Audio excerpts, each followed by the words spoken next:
Hello students, turning point technical classes के YouTube channel पर आपका फिर से एक बार स्वागत है। आज का जो हमारा लेक्चर है वो एक्चुअली लास्ट लेक्चर है आपका ऑटोकैड का, ठीक है ना। 13th लेक्चर है आपका और हमारे सब्जेक्ट कंप्लीट हो जाएगा। इसके बाद मैं कुछ वन लाइनर नोट्स आप लोगों के लिए बना के डाल दूंगा ताकि आप उसको कंटिन्यू कर सकें और ज़्यादा से ज़्यादा इस सब्जेक्ट को पढ़ के अपने मार्क्स में बेनिफिट ले सकें। तो देखिए, अभी तक चाहे ऑटोकैड का 2D हो या 3D हो, उन सब में उन्हीं टॉपिक्स को मैंने कवर करवाने की कोशिश की जिनसे रिलेटेड एग्ज़ाम में, कॉम्पिटिटिव एग्ज़ाम में आज तक क्वेश्चन पूछे गए हैं। होपफुली आप लोगों को समझ में आएंगे। आप में से कईयों के लिए काफ़ी तकलीफ भरा रहा होगा ये सब्जेक्ट, क्योंकि बहुत से लोगों को कंप्यूटर का इतना नॉलेज नहीं है। अगर है तो बहुत अच्छी बात है, अगर नहीं हो पाता तो थोड़ा सा आप मैनेज करें तो आप इसमें अच्छे नंबर ला सकते हैं। अभी जितना पढ़ा दिया इतना मोर देन इनफ है, इससे ज़्यादा आपको ज़रूरत नहीं पड़ेगी आगे और कुछ एक्स्ट्रा पढ़ने के लिए। तो आज के हमारे जो आखिरी लेक्चर है, छोटा सा लेक्चर है, इसी के साथ मैं ऑटोकैड को कंप्लीट करता हूँ, ठीक है। तो चलो शुरुआत करते हैं। तो आज का हमारा टॉपिक है पहला रेंडर। रेंडरिंग का मतलब क्या होता है? आपने देखिए, आप जैसे एक डिज़ाइनर हैं, आपको आपकी बनाई ड्राइंग को कस्टमर को दिखानी है जो कि इंजीनियर नहीं है। तो उसके सामने अगर आपने कंप्यूटर का व्यू रख दिया या लैपटॉप में आपके बनाया है कोई भी डिज़ाइन, उसको रख दिया तो उसको समझने में काफ़ी तकलीफ होगी। तो उस 3G ऑब्जेक्ट या मॉडल को एक रियलिस्टिक यानी सचमुच का या नॉन रियलिस्टिक व्यू या इमेज दिखाने के लिए हम रेंडर का इस्तेमाल कर सकते हैं। रेंडर क्या करता है? जो भी आपका 3G ऑब्जेक्ट या उससे रिलेटेड ड्राइंग होती है या मॉडल होता है या फिर 2D की ड्राइंग होती है, उसको ये पिक्चर के फॉर्मेट में कन्वर्ट कर देता है, ठीक है। तो रेंडर फाइल्स जो होती हैं ये अलग अलग कई प्रकार के फॉर्मेट्स के अंदर सेव हो सकती हैं। इनमें से कुछ इस प्रकार है। नंबर 1 पे आती है आपकी BMP फाइल, है ना। BMP फाइल को फुल फॉर्म होती है बिट मैप फाइल। इसका एक्सटेंशन .bmp होता है। देखिए, कंप्यूटर का जो बेसिक कोडिंग होती है, कुछ भी आप ड्राइंग कर ले या ड्राइंग से अलावा जो आपका बेसिक कंप्यूटर होता है, कंप्यूटर जिस तरीके से रूप में चलता है, उसकी जो लैंग्वेज होती है उसको बोलते हैं बाइनरी लैंग्वेज। कंप्यूटर आपका बाइनरी लैंग्वेज पे काम करता है और उस रूट में आप अपनी इमेज को सेव करते हो तो वो बिट मैप फाइल के रूप में सेव हो जाती है।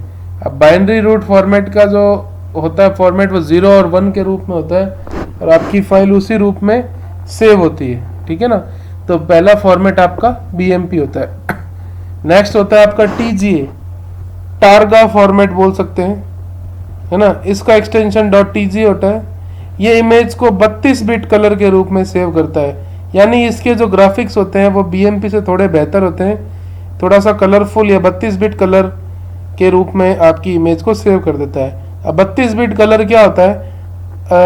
प्री डिफाइनली आपके कंप्यूटर में 2 ही तरह के रंग्स बताए गए हैं, ब्लू कलर और रेड कलर। उन सब के कॉम्बिनेशन से जो अलग अलग कलर्स मिलके बनते हैं, उनसे 32 तरह के कलर बन सकते हैं। तो उन 32 बिट कलर के रूप में आप इसको सेव कर सकते हैं। अभी जैसे आप लोग अपना लैपटॉप या कंप्यूटर इस्तेमाल कर सकते हैं, तो उसके अंदर आपको प्रोसेसर बताते हैं 32 बिट का है कि 64 बिट का है। तो ये सारी चीज़ें उसी पे डिपेंड करती, ठीक है ना। नेक्स्ट आपका फॉर्मेट आता है TIF फॉर्मेट। TIF फॉर्मेट होता है टैग्ड इमेज फाइल, ठीक है। और इसका जो एक्सटेंशन होता है .TIF होता है। इसकी खासियत क्या होता है? ये 3D मॉडल या उससे रिलेटेड कोई भी ड्राइंग है उसकी क्वालिटी या रिजोल्यूशन को बदल देता है।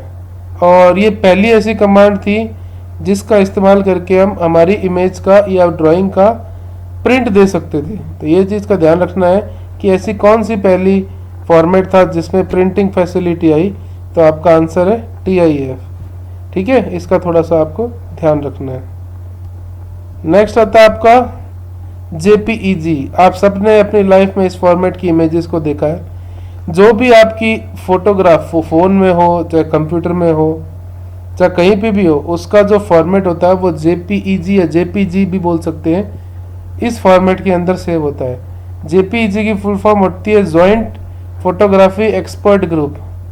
ये मोस्ट कॉमन ग्रुप है, हर तरह के सॉफ्टवेयर में चलता है। ये एंड्रॉयड में चलता है, ये विंडोज़ में चलता है, और आप आपकी 2D और 3D की ड्राइंग को भी इस फॉर्मेट में कन्वर्ट कर सकते हैं। ये एक ऐसा फॉर्मेट है जो सबसे पहले फैसिलिटी लेके आया कि हमारी किसी ड्राइंग को हम, या उसकी इमेज को, ड्राइंग को कन्वर्ट कर देता है इमेज फॉर्म में।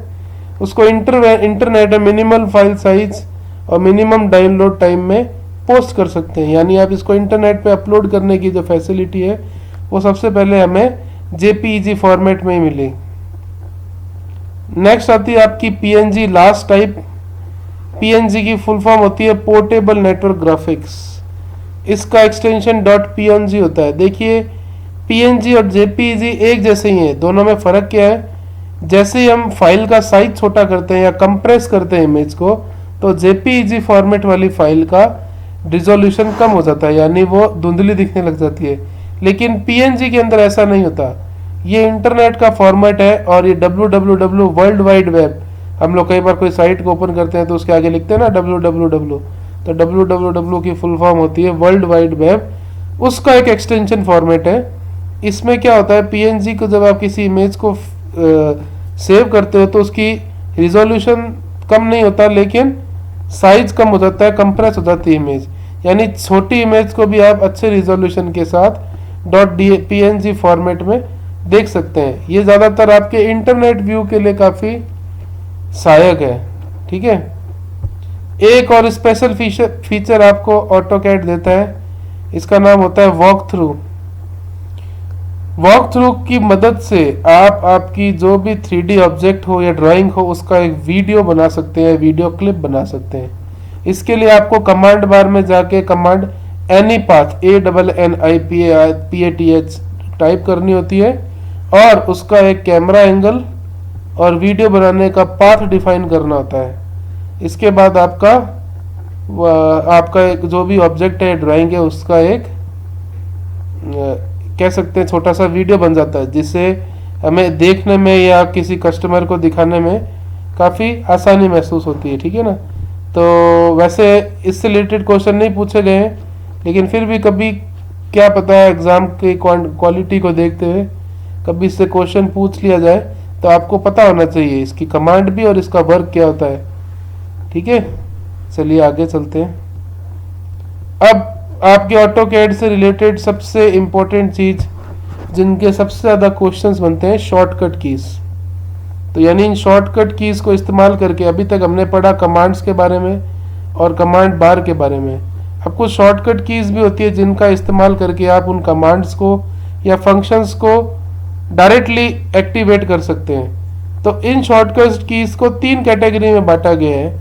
उसमें जो पहली कैटेगरी है वो आपकी है मैनेज स्क्रीन, यानी स्क्रीन पे आपकी जो ड्राइंग स्क्रीन है कंप्यूटर की या लैपटॉप की, उस पर जो भी क्रियाकलाप हो रहा है उसको हम किस तरीके से मैनेज करें, उसके लिए कुछ शॉर्टकट कीज़ हैं, जिसमें नंबर 1 आती है आपकी कंट्रोल 0। यहाँ पे O नहीं है, 0 है। कंट्रोल 0 क्लीन स्क्रीन, यानी स्क्रीन पे जो कुछ बना हुआ है उसको पूरी तरह साफ करने के लिए कंट्रोल O का इस्तेमाल करते हैं, 0 का इस्तेमाल करते हैं। कंट्रोल 1 प्रॉपर्टी पैलेट, हमने प्रॉपर्टीज के बारे में पढ़ा था शुरुआती वीडियोस के अंदर। उस प्रॉपर्टीज को ओपन करने के लिए आप कंट्रोल 1 को प्रेस करेंगे तो आपके पास प्रॉपर्टी पैलेट खुल के आ जाएगा। नेक्स्ट आता है आपका control 2 design center palette. Design center क्या होता है? डिजाइन सेंटर वो लोकेशन होती है जहां पर आपके कुछ ब्लॉक्स होते हैं, वो सेव होते हैं, प्री डिफाइन, है ना। तो डिजाइन सेंटर को ओपन करने के लिए कंट्रोल 2 का इस्तेमाल करते हैं। कंट्रोल 3 टूल पैलेट, कई बार आप कुछ काम करते करते कुछ भूल जाएं या कोई टूल की कमांड भूल जाए तो टूल पैलेट ओपन करके या कंट्रोल 3 को दबा के आप उसको एक्सेस कर सकते हैं। कंट्रोल 4 शीट सेट पैलेट, आपकी जो शीट दिख रही है, यानी अगर आपको पेपर व्यू के अंदर आपकी ड्राइंग को या ऑब्जेक्ट को दिखाना है तो उस स्क्रीन को सेट करने के लिए आप कंट्रोल 4 की का इस्तेमाल करते हैं। Control 6 DB connect manager. DB connect manager क्या होता है आपका? Display base, DB for display base और कनेक्ट मैनेजर यानी जो आपका डिस्प्ले का कनेक्ट मैनेजर है उसके बीच में इनको आपस में इंटरलिंक करता है, ठीक है ना। Control 7 markup set manager. कई बार हमें आपकी ऑटोकैड की ड्राइंग्स के अंदर या ऑब्जेक्ट्स के अंदर मार्किंग्स करनी पड़ती है, लाइंस को अलग अलग कलर से दिखाना पड़ता है, अलग अलग मोटाई के साथ दिखाना पड़ता है। तो इन सब क्रियाकलापों को करने के लिए आप कंट्रोल 7 की को दबा के अपने काम को कर सकते हैं। Control 8 quick calculator. इसकी मदद से आप कैलकुलेटर जो हमने पढ़ा था कैलसी कमांड, उस कैल कमांड पढ़ी थी, उसके आप कंट्रोल 8 दबा के डायरेक्टली एक्टिवेट कर सकते हैं। Control 9 command line. आप कमांड लाइन या कमांड बार को कंट्रोल लाइन दबाकर ओपन कर सकते हैं। तो ये कुछ आपकी बेसिक शॉर्टकट्स थी मैनेज स्क्रीन को मैनेज करने के लिए। आगे बढ़ते हैं, आपको ड्राइंग बना रहे हैं, उसके अंदर आपको कुछ मैनेजमेंट करना है या कुछ चेंजेस करने हैं या शॉर्टकट का इस्तेमाल करना है। तो ड्राइंग मैनेज करने की जो शॉर्टकट कीज हैं वो इस प्रकार है। सबसे पहले आती है कंट्रोल एन। आपको कोई नई ड्राइंग बनानी है या नया वर्क स्पेस ओपन करना है तो आप कंट्रोल एन दबा के एक नई ड्राइंग के एरिया को ओपन कर सकते हैं। कंट्रोल एस सबको पता है, कोई भी चीज को सेव करने के लिए कंट्रोल एस का इस्तेमाल करते हैं। Control O open drawing. कोई आपकी पहले से बनी हुई ड्राइंग है उसको ओपन करके देखना है तो आप कंट्रोल ओ का इस्तेमाल करेंगे। Control P